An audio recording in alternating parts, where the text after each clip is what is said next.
really John, not that John's exciting. nervous, yeah. It's really just the four of us talking. It's just the four of us. Yeah. I keep an eye on like the comments to see what comes in, and then answer those comments as they come in if folks are watching live. And then some people are going to watch this after the fact. So hello, future people.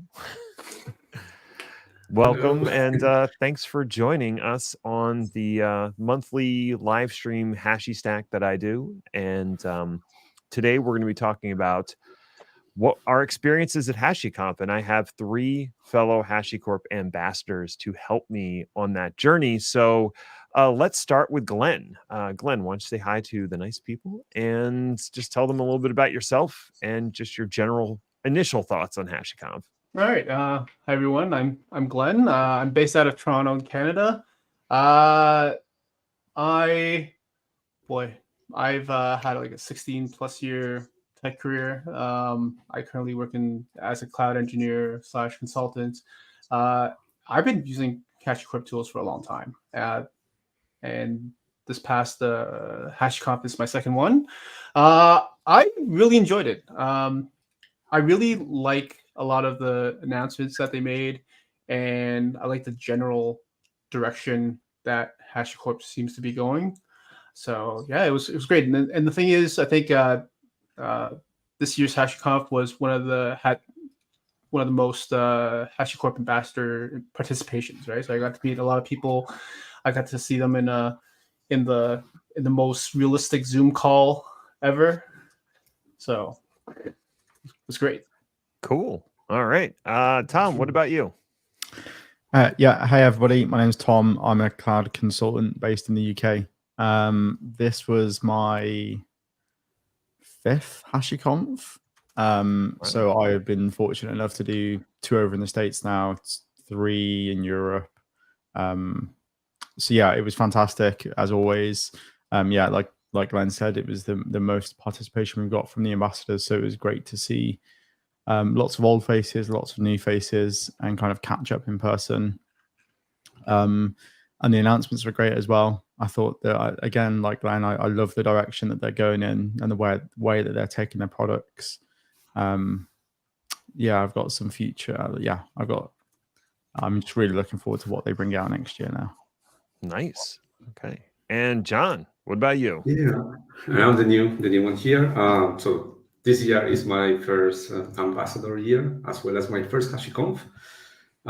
So I'm based in Abu Dhabi, so a bit isolated from the rest of the world. But it was a really good experience to be there. Yes, I agree with what Glenn and Tom are saying about the direction that HashiCorp is going. Also, it was an eye-opener for me going there, because Vault is something. One of the products, Vault, is something that we've been looking. When I used to be based in Australia, and there was an adoption here, not so much. But when I was there, it's like boom, everyone is using Vault. So it's like, geez, I think we are missing out big time. So yeah, that was something that I'm really looking forward to use. In my current role, I'm a senior cloud specialist, so I focus more in the Azure side and starting to kind of blend into multi-cloud, so looking into AWS as well. So then it's like, wait, Vault can be the part that we need in order to have both in the same place in regards to secret management. So yeah, that's. I like how you made the V for Vault, and it's also a unifier, as it were. Yeah, exactly. So, John, since you were most recently talking, was there a particular announcement, product feature, or something else that happened at HashiConf that stood out to you? Yes, but quite a few. Obviously, I've been using Terraform for most of my time during cloud.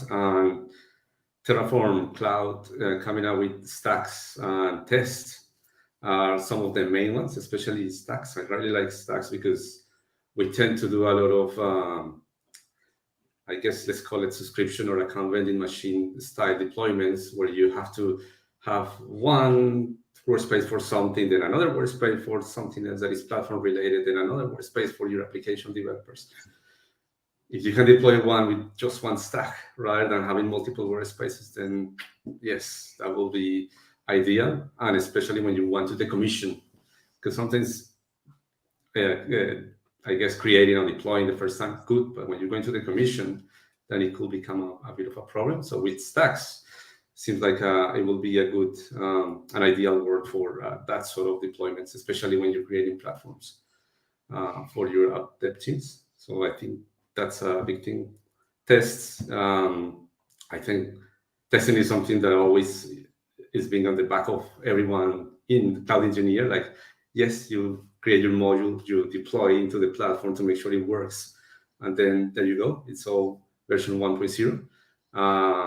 Having that framework for testing is really going to be a good change. However, I was looking at it, and in order to use tests, you need to use the new workflow, which is not the Git reference. So the Git tag, but it's the new one with the branching, which I was not. I'm looking at that and the testing, because it's like, okay, we got all the modules currently with the tag, then we need to somehow change them to use the branch so that the test workflow gets enabled. So I was looking at that this afternoon. I was like, oh, I cannot really see the testing, because I was ready then for free users, or for my own cloud deployment that I have for Terraform Cloud. I got some modules and I couldn't see the test beta, the beta testing thing. So it's like, oh, that's weird. So I started reading and I found that, yes, we can have up to 5, I think it's 5 tests per module, but in order to enable that, it needs to be the new way. So I think I still need to test it out, but yeah, it's an interesting thing, because then it's not that straight out of the box. You need to change the workflow. That is correct.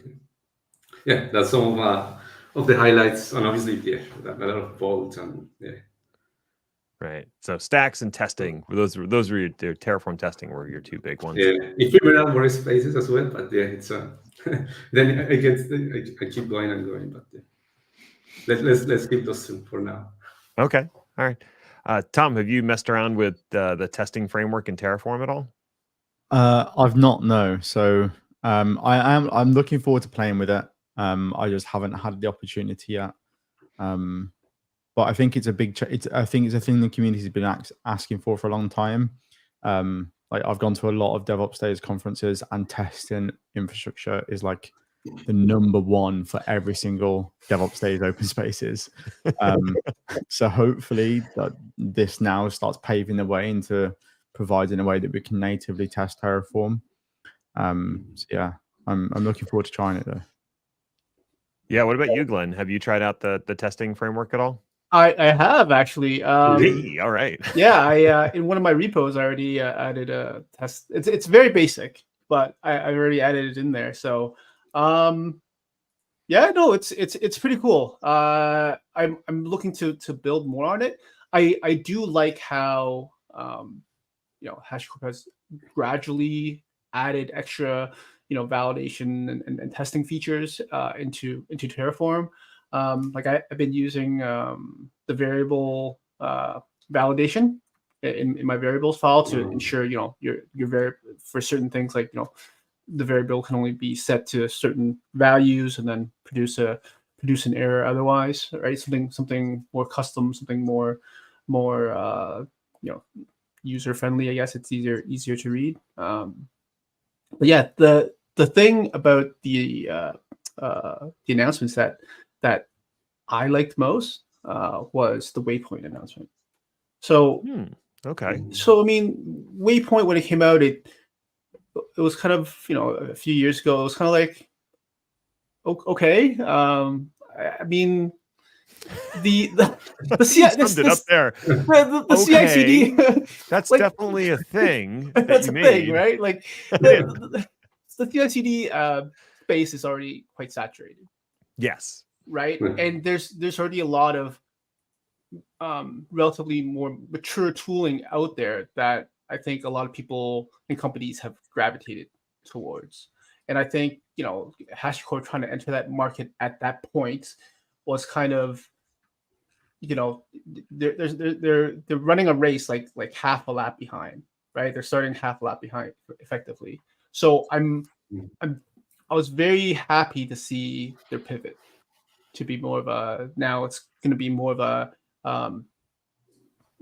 internal developer platform, right? And it's going to be, I think people would use that more. I mean, I'm definitely interested in giving that a try now, right? I mean, yeah, when Waypoint came out, I tried out some of the tutorials, and I'm like, okay, but then there was still plugins missing for some of the things that I would have wanted to use it for, and that's what I meant by by them kind of being lagging behind a bit compared to products that was already out in the market that a lot of people and companies already adopted. So I'm definitely interested in trying HCP Waypoint now. So nice.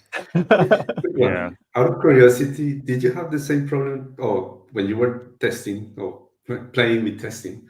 Did you have to change the workflow of the branch? I only no, I didn't use it to test modules. Yeah, I in general, like when I write, make my own projects with like Terraform, I don't really use modules or write modules. I usually, I mean, modules are great, but I mean, like I usually kind of just prefer to write them from scratch. In that case, I can, when I update it and things change massively, then I'm kind of in there and I get to see what's changed rather than using a module that someone already wrote, right? And I'm just a consumer, right, without knowing what's happening behind the scenes unless I really want to poke around in there. So yeah, no, I didn't use it. I didn't use it for module testing, but yeah, I thought it worked pretty well. So I haven't really delved that deeply into it. It's just a very simple test, but I'm looking forward to building on that. Yeah, definitely. Yeah, I took the testing framework kind of for a test drive yesterday while I was teaching a class. I was delivering a HashiCorp Academy Terraform training class, and the last day we talked about testing frameworks. And of course, since the thing came out 2 weeks ago, there's nothing in there really about the testing framework. So I was like, ooh, I better like take this for a test drive, see if I can explain what it does a little bit. And yeah, Glenn, like you, I just did it locally on my desktop. I didn't run through the, I guess the real intention is to target module testing more than anything else with it. And so I got a chance to just kind of read through the docs and run it once, and it works. And I thought to myself, well, this is definitely easier than me trying to remember how Go works for Terra tests. So I'm probably going to use this. But yeah, I'd like to dig into it some more and see how I can apply it to a module. Cool. Someone brought up Boundary. And I know one of the Boundary announcements was the new embedded terminal. Do any of you use Boundary, or have you deployed Boundary for someone else? I have, yeah. All right. I'm currently working on some Boundary stuff. I was glad to see the integrated terminal. I think it kind of reduces that. It improves the end-to-end experience for users, right? So they literally, if they've got the desktop app open, they can see their targets that they can connect to. They don't have to flick to another terminal. They can literally connect an SSH to a target straight away. I think the focus of 0.14 has really been to improve the kind of end-to-end experience for users, which I like, because Boundary traditionally felt quite disconnected. Remember, yeah, I think it's a massive improvement, and something I'm glad to see. I think they've still got a bit to do, but I'm hopeful that they'll fix those in the coming updates. Yeah, I know they shared some stuff with the ambassadors in private sessions that we can't talk about, but I guess it's probably safe to say that there's really cool things in development that we can't talk about, that will see the light of day at some point. The only experience I really have with Boundary is more on the back end side of like setting up the Boundary servers and setting up the worker nodes and everything. As far as the client experience is concerned, I'm like, I don't care. I hope they have a great experience. All my stuff works. Right. I guess that's the thing we do is, like, as operators, we tend to kind of forget about that end-to-end user experience. But even as the thing I've been playing around with this week is doing all the SSH certificate stuff, and that is really cool. Like, if you've not had a chance to play around with it, it's definitely worth spinning up and looking at how all that works, because the fact you can spin up an SSH machine, pre-configure it with a trusted Vault CA, and then automatically SSH to it without having a credential on there is just, it's like a puff moment. Yeah, it's really cool. Okay. So the workflow for that is like, it gets a temporary certificate from Vault, and then, well, go ahead. Yeah.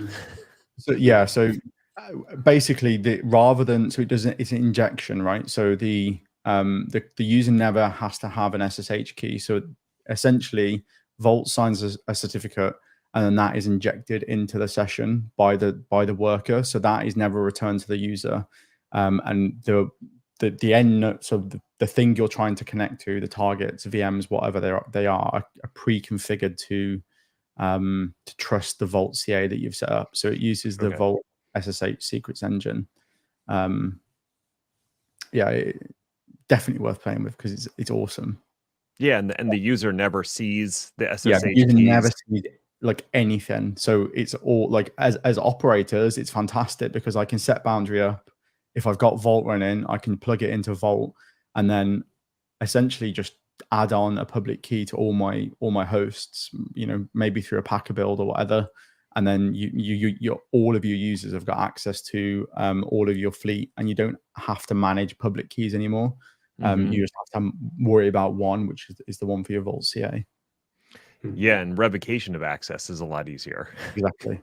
That's the big thing, is like, granting access was never the problem, really. It was revoking it, or remembering to revoke it when someone like moves to a different department or something like that.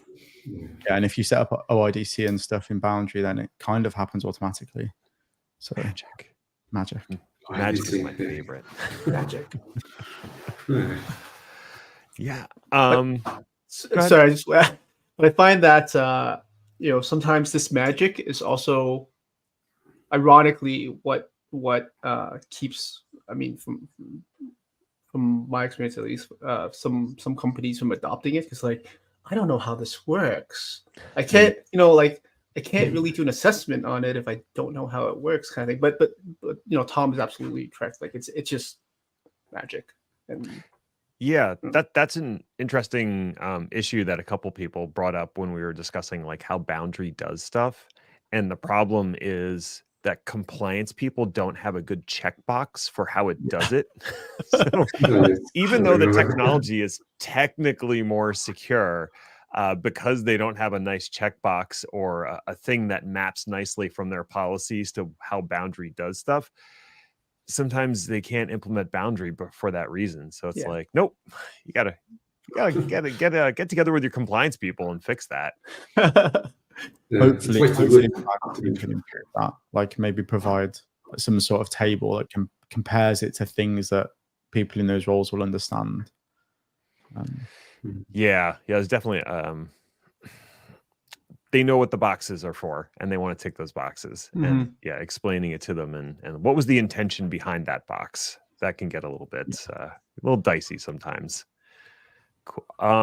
What about as somebody mentioned Nomad in the chat, and I don't really use Nomad, but I'm starting to think that I should. Oh, you should. Definitely should.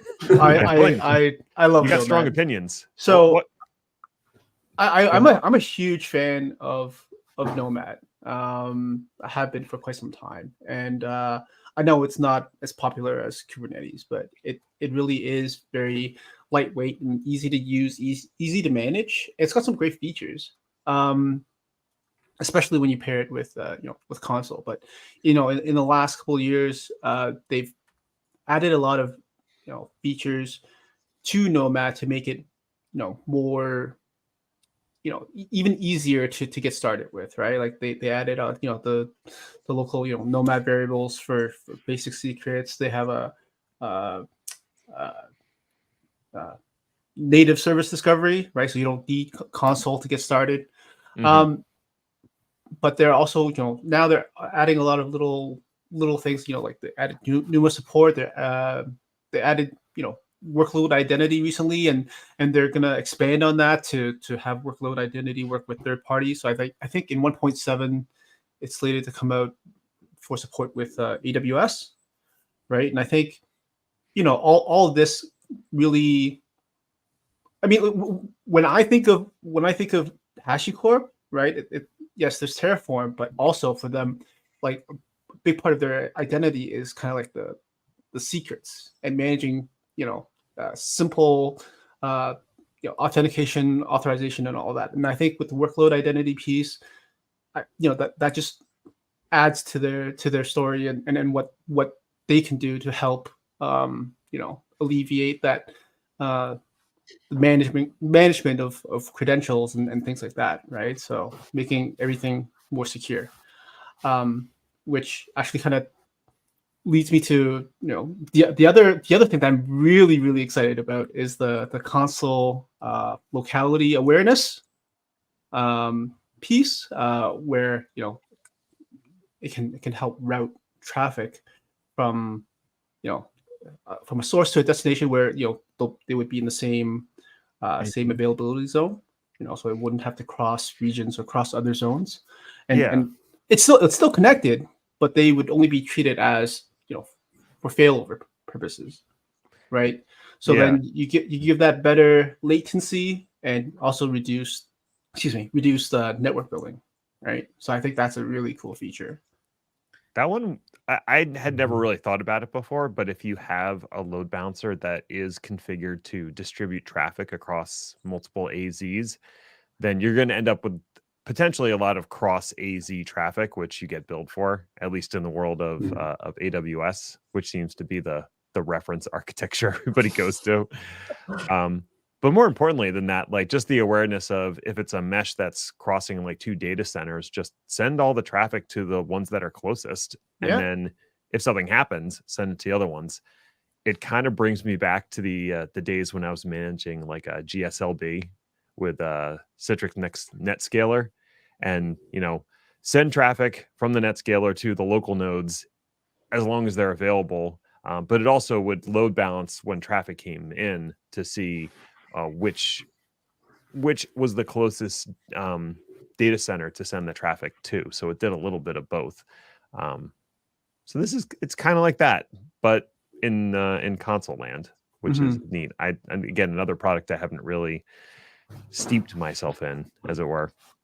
And sorry, I just want to mention, like Chris Williams is in the chat right now. He said, "NUMA Awareness brings me back to the Monster VM days," and that's like, my career started out as a systems admin, so like many moons ago, and NUMA was a thing back then, and then I think with like containerization, Kubernetes, whatever, that kind of went away, but now I think there are more really specific workloads that require that NUMA awareness, right? Whether it's for reduced latency or for machine learning, what have you, right? Like it's almost come like full circle, right? It's one of those things where they talk about like trends, like they repeat itself every 10 years. That sounds about right right now. So yeah, I mean, NUMA never really went away. It was always a problem. Yeah, if you have but people kind of ignored it for a really long time, right? So and plus with containerization and container spreading everywhere, people just kind of forgotten about it more, and just it's making a comeback now. So as long as you have those 2 socket boxes, you're going to have to deal with NUMA, and I think that's kind of the standard for most cloud hyperscalers, is to have 2 socket boxes. So they're handling it somewhere, just not exposing it up to you. But I'm guessing Nomad must run on at least some bare metal workloads, so NUMA becomes important again if you're going to run at bare metal level. The common thing with Nomad is that everybody who you speak to who's used it will tell you they prefer it over Kubernetes, or majority will tell you they prefer it over Kubernetes. Mhm. And it is because it is a better tool. Like hands down, prefer it all day. Yep. Yeah, if you've not tried it, it's definitely worth it as well. Well, I can tell you that every time I've had to use Kubernetes, it felt like I was using an industrial mixer to make Play-Doh. Yeah. Like just so much unnecessary extra stuff and power. And for most of my use cases, it never made sense. All I really want you to do is schedule the thing and then restart it if it stops. I love just do See, that. it's too hard. It's too hard. Yeah. It's too much. I've been playing with, I got some challenges with Kubernetes at the moment, and it's like, I just want to deploy this small thing, and I have to do all this amount of stuff that I have no idea how to do it, but I have to do it anyway, so I have to learn how to do it. And it's like, jeez. All of that just to build it. It's like, Armin said conceptual overhead on stage, and it is probably the biggest takeaway I've taken from the conference. It was a fantastic line. I noticed Nate just put it in chat as well. But, that stuck out to me too, because it was like this little inside jab. He didn't say it. He didn't say Kubernetes, but you knew what was implied. People knew. People knew. Oh, I tried to tell my wife about that, and she's like, "You're such a nerd." Not funny. I was like, well, you have your math teacher jokes, and they aren't funny either. But actually, they are funny. Their jokes are funny, not mine. So, John, you've been a little quiet. What anything else jumped out at the conference, or was there an experience, or was there like someone you were super excited to meet? I mean, we all got to meet Armin. I don't know if you've met him before. No, that was the first time. Yeah, that was really exciting. Like being able to see him, not on the stage, but right in front of me. Mm-hmm. Which when I met him, I was like, oh, I thought he was taller. He looks taller in the stage. Yeah, but yeah, it was great to meet him. Obviously, you see all the ambassadors around, and you're like, man, I feel like we are in a ritual here. Like everyone is just like, whoa. It's like one of those South Park chapters when I can't remember what it was, but they were kind of congregating around, and everyone is like, whoa, and then that's him. Yeah. So that was cool. Obviously, I've been quite happy because I haven't used Nomad, I haven't used Boundary, and I haven't used Console. All three seems like the tools that I need to be looking into. So obviously from the something that I also came to my mind just now is like most of the talks that I saw, even in the main stages as well as the hallway talks, they were concentrating on platforms. How can we make platforms better for all the teams? And everyone was talking the same. Everyone was kind of one of the talks. One of the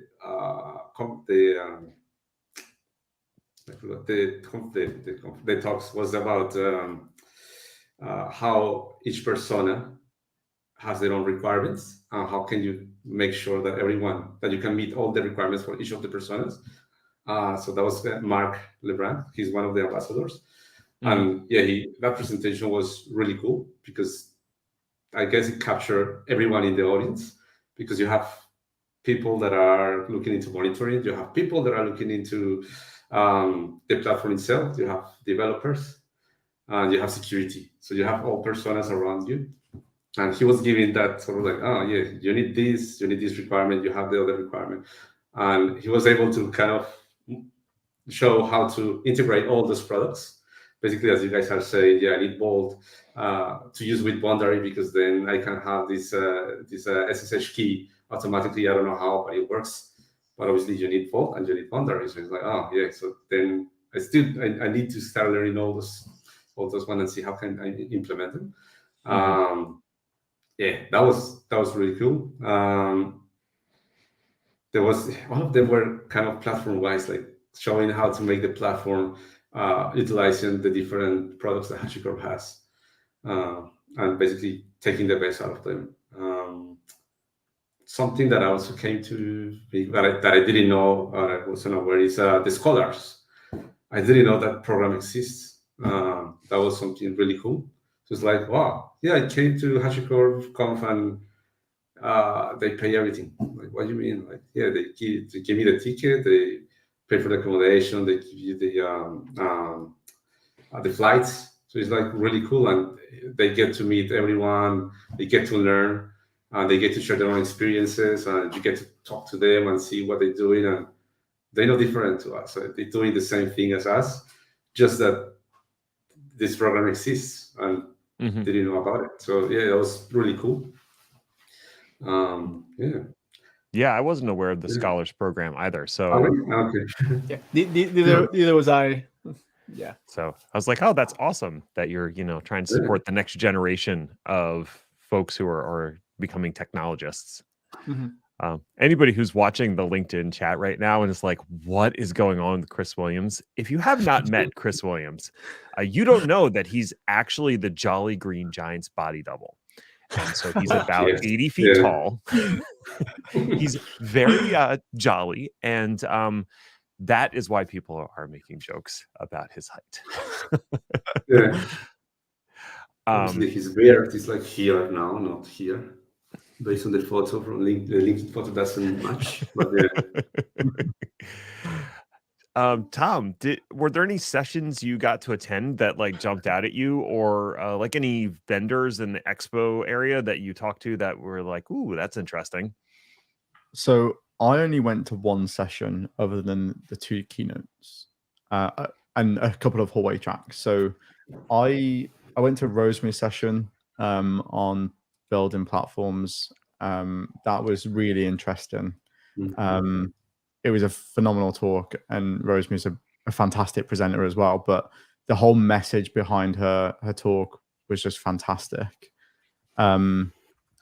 Other than that, though, I tend to go to the conferences to speak to other practitioners, find out what they're doing, how they're doing things, how am I doing things differently, what should I be doing, and kind of learn from the community. So I spent a few hours each day around the hallway track as well, engaging to people who come to kind of talk to other people.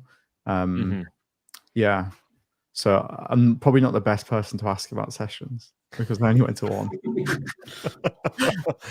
Yeah, I have a similar confession. The only session that I went to that was not the keynotes was my own, because I had to be there. And that's no shade on any of the sessions. It's just that I know that all of them are being recorded and I can watch them later. The only one I really, really wanted to go to was Rosemary's. And it just happened to be at the exact same time that I was doing a hallway track session. So I couldn't go to that one. But I think all of the presentations, you can watch the keynotes now, but all the other presentations they recorded are going to be published in the next couple of weeks. I got an email like the last day of the conference, or maybe it was the day after it, that was like, please watch your recorded session and let us know if it's okay to publish. So awesome. Like they're all off with editors now to clean them up and make them look nice, and then they'll publish them up on the HashiCorp YouTube site. Yeah, I think that's why the hallway track sessions were.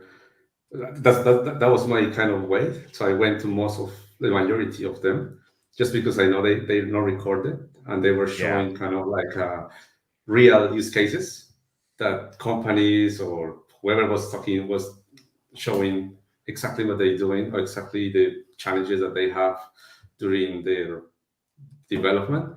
So yeah, you get to kind of understand like, I'm not alone. Everyone is having the same problems. Everyone is having the same challenges. But it's good to know how they make the solution to those challenges. So obviously those ones were not recorded. So then, yeah, that was like kind of my my main driver for those ones. Well, since they weren't recorded, that means that if you did do a hallway session and you liked what you did and you want to expand on it a little bit, Hashi Talks 2024 call for papers is now open. So some of those talks may be recycled. Not saying one of my talks is going to be recycled, but I'm not saying that. Glenn, did you actually get to go to any sessions, or were you distracted by the hallway track and everything else going on? Pretty similar to all of you. Like other than the keynote, I went to your session, Ned. I'll get to that in a little bit. But you know, my employer company is also HashiCorp partner, so there was some partner track stuff that I also attended, and it conflicted with some of the other talks that I wanted to attend. But you know, the hallway track was just outside the partner track rooms, so I watched a lot of the hallway track as well. For your session, which I really enjoyed. For those of you who don't know, it's that created a Python script for doing Vault ACL testing, and it was really funny because I was pretty confident about my Vault ACL policy skills, and then you had that quiz up there, right? And then I didn't want to be the guy that yells out the wrong answer, and I was like, deny. And you said deny. I'm like, deny. That's right, right? I got them all right, but I was. You had me kind of second guessing myself for a few of those, so it was pretty cool. I enjoyed it, and I think you know that is what you were trying to promote there is very important, right? From a security standpoint, you don't want to you want to keep that principle of least privilege. You want to make sure your ACLs does what it's supposed to do, or what you expect it to do, or what you intended it to do. So yeah, it was cool. I'm definitely going to start using it for some of my stuff as well. So, and if you know any Python, feel free to make it better. This was a combination of Ned trying to learn Python and also GitHub Copilot trying to help me, and somehow together we managed to put something together that actually runs. No, it was pretty good. I mean, and you know what, it doesn't have to be perfect. You get an MVP and then you build on it, right? That's the whole thing, right? That's the whole thing about it. Yeah, so. Absolutely. So I spent a little bit of time in the expo hall, and I mean, most of the vendors I absolutely knew already. Like, Google Cloud was there, and Microsoft was there, and AWS, and all that jazz. There were a couple ones I hadn't heard of before. One was called Coder, and I got their sticker so I wouldn't forget who they are. And of course, they sent me an email because they scanned my badge.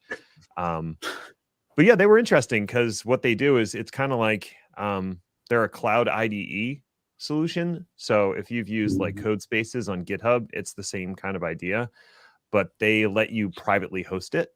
So you don't have to use a public image or a public hosted version of it. And you can kind of build your own images with Packer. And they were showing off how it uses Terraform in the background to do all the provisioning and stuff. And I was like, yeah, I mean, sure, that's good that it does. But I do like the idea of a cloud IDE. Do any of you use a cloud IDE on a regular basis? Tom, go ahead. Sorry. Yeah, I played around with Gitpod, which is they're a startup that are building something similar, but it's more like Codespaces-esque type. Okay. Thing. But that sounds awesome. The fact you can build your own images with Packer and then use those. Yeah, and they had a bunch of like pre-built ones too. So if you just need like a basic Python environment, you can grab their image and use it. But if you want to build your own custom images that have whatever extra tools you want in there, you can do it, and then you can run it in your own data center, which maybe it's useful. I don't know. It sounded like VDI by another name, and I've been scarred by VDI before. Chris says he uses Gitpod, and the GitHub plugin is nice. All right, go Chris. He's a big Python guy. He's a big guy who also likes Python, I guess is what I'm trying to say. Yeah, so they were interesting. And there was another company called Abby that was trying to do like identity and access control that's all GitOps operated. That's kind of redundant. GitOps style workflows for identity and access control across multiple clouds, and using like Terraform to do the actual identity allocation. Not sure about that one, but like I like that somebody's trying to do unified identity and access control, so might be worth taking a look. Yeah. Those were the only two that I had a chance to talk to. Yeah, I checked out both of those as well. Yeah, Abby I thought was kind of interesting. I think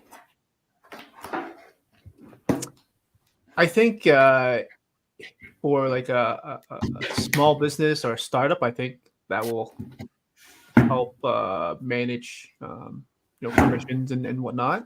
I'm not sure. I'm not sure how well it would scale. Because I feel like again with like larger enterprises, larger companies, they're more something like this would seem a little bit more on the magic side of things, and they would more prefer their own the old tried, tested, and true ways of handling it. But I did check out Abby. It was pretty cool. Yeah, definitely. It seemed like they were more targeted towards startups and like small businesses that don't have massive enterprise type requirements, and so the lift was not as heavy. Yeah, so that was interesting. Tom, did you talk to any vendors? I didn't know. No. I'm too busy talking to other humans. Yeah, how dare you? Yeah, I spent a lot of time talking to humans and community members. And wow, that sounded like I was implying that vendors aren't humans. That's not true. That's not what it was. Conceptual overhead. That's fine. They're all beautiful humans. It's just the other humans weren't trying to sell me anything. Exactly right. Like, yeah, that's the thing. Like, I think if you go to conferences, like, oh yeah, can we scan your badge? Well, no, not really, because I don't want your drunk email after. But the people I did speak to from vendors were really nice, but I tended to engage away from their booth. Now, did any of you do a certification while you were there? I did, actually. Oh, you did, John. Which certification did you pick up? Hopefully. Well, my Terraform Associate expired like a month and a half ago. So it's like, well, that's the perfect opportunity for me to redo that one. So yeah, I went straight and did the 003. Yeah, it was good.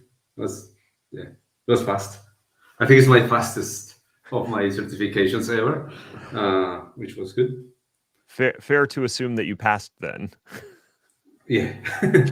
Yeah. It would have been awkward if it was a no. I was like, okay, should I hide my badge?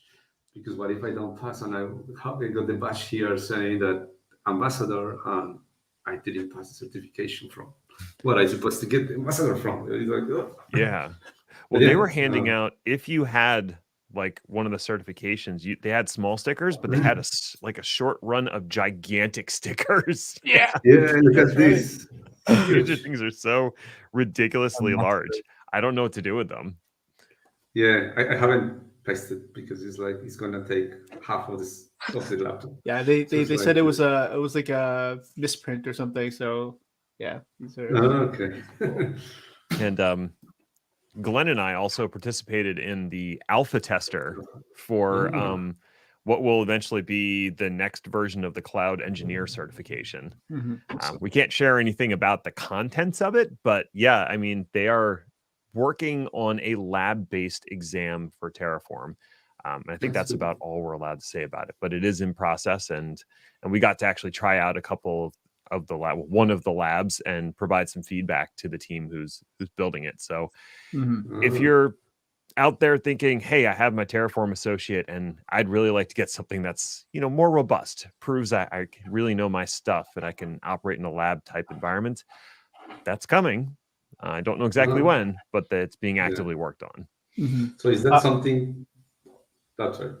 No, go ahead. Okay. Yeah, because obviously I remember when you do the Terraform Associate, you see a lot of AWS. And it's like, I've been using Azure. Obviously, because it's the associate, you can pretty much say what it's in there, like implicit and explicit dependencies and all that sort of stuff.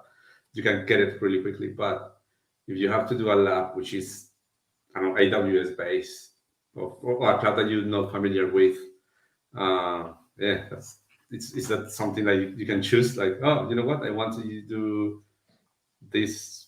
I don't know how they call it. Terraform in asteroids exam with Azure, or can I choose GCP, Oracle, OCI? I don't know.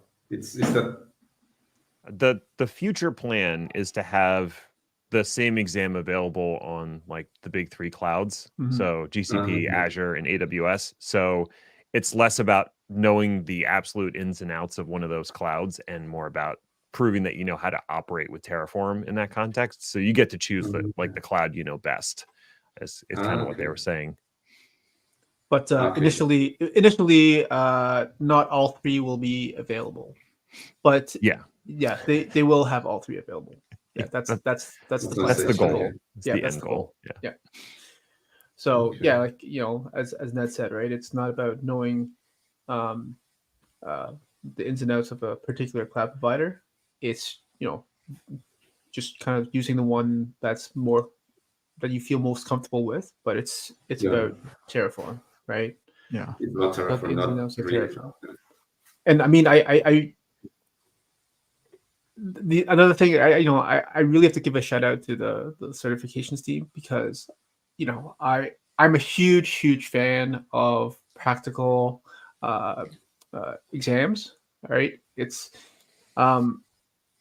and there aren't a lot for in the tech space, because things change so quickly, right? So a lot just opt to do the multiple choice because it's a lot simpler to do. So I appreciate the effort that they're putting in to create the lab-based practical exams for the professional level. I did the Vault one. I really enjoyed it. So yeah. So I appreciate the effort that they're putting in there, and I'm totally looking forward to doing this when it comes out. Yeah, absolutely. Something else I was going to say. Oh, so I took the Vault operations one as well. Enjoyed that lab experience. The other lab-based exam that I've taken and I did not do so well on was the Certified Kubernetes Administrator exam, the CKA. I took that. I failed. I did not retake it. I think I got. I don't remember exactly how they graded. I was like relatively close. If I'd taken the time and studied some more to retake it, I probably would ended up passing. But I don't actually use Kubernetes all that often, so it was more like I liked studying for the exam because it forced me to learn enough about Kubernetes to feel comfortable talking about it.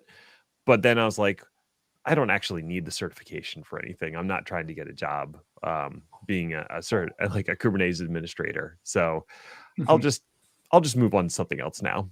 Thanks. I've never taken a cert purely because I've heard horror stories about the whole proctoring, like the situation, like where people have been sitting at the I would, if I was going to do a cert, I'd want to do it at my desk where I usually work, but I've got like multiple screens, I've got like loads of tech stuff on my desk, and I don't want to have to go through the hassle of moving all of that. So I've just never gone through one, but I have set myself a goal to do both the Vault ones by the end of January. So we'll see.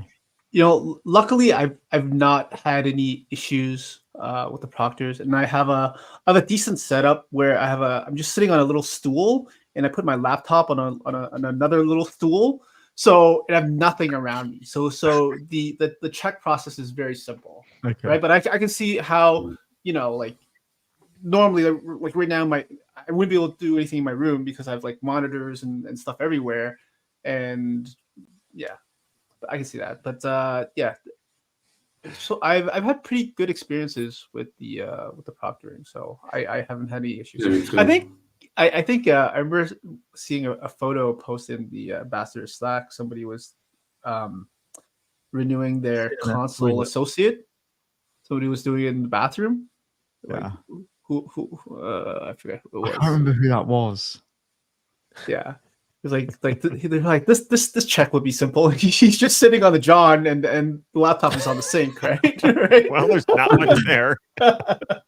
So Well, you don't have to take a bathroom break now. I guess that's good. I do the same thing, a similar thing that you do, Glenn, when I take these remote exams. I just take my laptop up to the kitchen table, and there's nothing nearby that would be considered like blocking or whatever. So I do that, and it's just my laptop and my mouse. Would I like a bigger screen? Yes, I would. Or a second screen would be nice for some of these. The multiple choice, not so much, but the lab one, I wouldn't mind. But I don't think the lab environment supports 2 screens anyway. Yeah, it would be nice to just have a bigger screen. I guess I could like lug a screen up there. I don't know. I don't take tests often enough to think about it that hard. Yeah, I remember that you have to lift. She's like, "Oh, can you please take the laptop and show me the room?" You're like, "Can you see it? There are no." So they're checking the power outlets and everything. It's like, "Can you see it? Can you please put it closer?" It's like, they made you show the power outlets. That's last time it's like, "Can you show me the power outlets?" It's like, what did they think was going to be in there? They asked me to show my glasses, so I gotta take them off and kind of like show them that it's actually prescription lenses and not some sort of weird camera glasses. Yeah, well, I mean, like, in the same way that you can do like a heads-up display, maybe they're worried that someone's going to like shoot a laser down with the answers that will reflect on your glasses but won't be caught by the camera, like a teleprompter, like I'm using right now. Oh, that's crazy. Well, I guess they have to check for all these things because someone has done them in the past. That'd be my guess. So next year it's coming to Boston. Is everybody in for joining up again in Boston next year? Yes, absolutely. Finger crossed. Yeah, 100%. It's on way, so let's see. Yeah, I mean, definitely closer for you, John, and you, Tom. Glenn, what side of Canada are you on? I'm on the East Coast. I'm in Toronto, so I'm just maybe it's a 1 hour 1 hour flight, maybe 1.5 hours. From Toronto to New York is an hour, so Boston is just around there, right? So it's about the same. It's if anything, it's going to be shorter, I think, than New York City. So yeah, you're in for a very quick flight. I'm the same. I'm coming up from Philly, so it's going to be. If I flew, it would be like an hour and some change. But I'm going to take the train because the train is pleasant and airports are not. Yes. I think Chris lives in Boston, so I think he can throw us an ambassador house party at his place or something. That is a fantastic. He just promised that. Everybody heard it. Thanks, Chris. Thanks, Chris. Oh, that's awful. Well, I think we're coming up around the end of the hour. Before I let everybody go, does anybody have anything they want to promote, share? Last thoughts on HashiConf? John, I'm gonna put you on the spot first. Cool. I think obviously it was great to be there. It was great to meet you. So I've been one of the Nets followers for ages, for years, and most of the people that I work with, because it's all Azure, so then we always been looking at watching your videos. So yeah, that was really great to meet you. Was also happy that I got to know the people that manage the Azure RM provider, so from Microsoft. So I was able to have a one-on-one with them. So I was able to complain in person, which was great. I usually do it on the Slack channel, but this time I was able to do it in front of them. And also the AWS one, so Justin. So then I was able to meet both of them, which was great.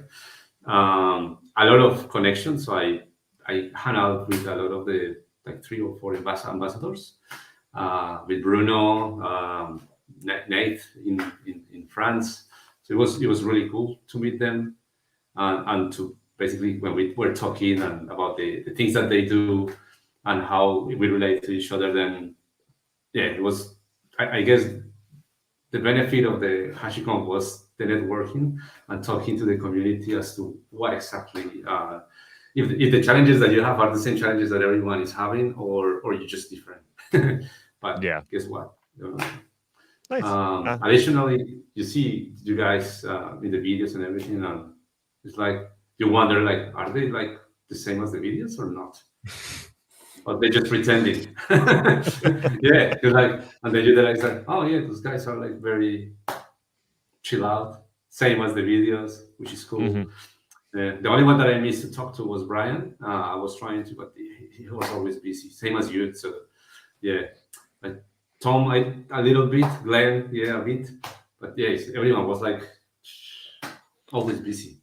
Yeah. Basically, the stars were busy. The rest is like we just watching. But yeah, it was awesome experience, and also Awesome. meeting all the product groups and Jasmine, Alexandra, which we always chat over Slack, and it was good to meet them. Chris as well, which yeah, it's like but yeah, it is what it is. Yeah. It's not meeting Chris, it's meeting Chris. Yeah, it's like, oh, HashiCorp. Yeah. What about you, So, Glenn? yeah, Anything from you?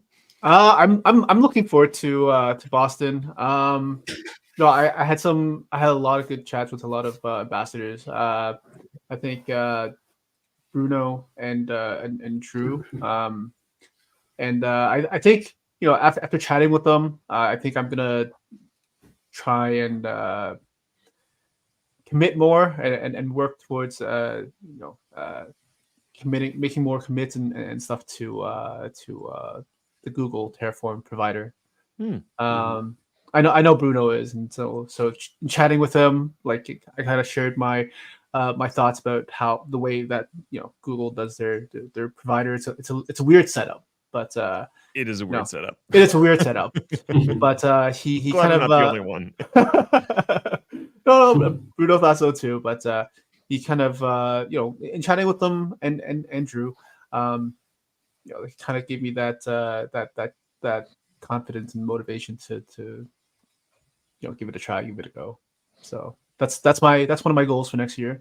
But yeah, I'm just looking forward to seeing what HashiCorp will announce and roll out next year, and what kind of updates they have. Like I said, I've been very pleased with the direction they've been heading in the last couple of years. So looking to hope they keep up that momentum. Yeah, absolutely. Cool. What about you, Tom? Anything to pitch or final thoughts on HashiConf? Yeah, 3 things. The first thing is they often go like unnoted, but their Packer team, they released webhooks for HTTP Packer. I think that could be useful for a lot of places. Essentially, it just allows you to send webhooks, like could be notifications or set a deprecation tag in Amazon, for example, based off Packer events. So like maybe a new build completed. It's a really nice like quality of life update, but I think somebody hit it on the nail on the head when they said that Packer's like the Honda Civic. It kind of just does what it's meant to do. It does it really well. Great analogy. Second thing is the London user group is in November, and Rob and Adil are recording like a live episode of their Keeping It Secure podcast. Nice. They're going to be there. I'll be there, and I also have 2 of Brian Krausen's books to give away. Both have been signed by Brian, a bunch of the people on this call who've contributed to it, and also Armon as well, signed them as well. And then lastly, I'm fortunate because I'm in Europe that we get a HashiCorp event before everybody else. So I will be at whatever HashiCorp event happens in June. So yeah, I'm looking forward to seeing everybody there. Awesome. In the near future. Very cool. And I'm Ned in the cloud. You know where to find me on the things if you need anything. HashiConf was a blast. It is my 2nd year going, and by far my favorite conference that I've gone to. It's just the right size. It's got all the people I know and enjoy talking to. And yes, I didn't go to any sessions, but I got lots of really good conversations out of it. Gave me a lot to think about and just cool people to hang out with. So if you want to be part of that community, definitely check out Hashi Talks coming up in, was that February? And then if you happen to be over in the EU, there'll be a Hashi Days event. And then HashiConf will be back next fall in Boston. That's going to do it for today and for the live stream for this month. Thanks to the three of you for taking some time out of your day to join me and chat about all things Hashi. Till next time, everybody stay healthy, stay safe out there. Bye for now. I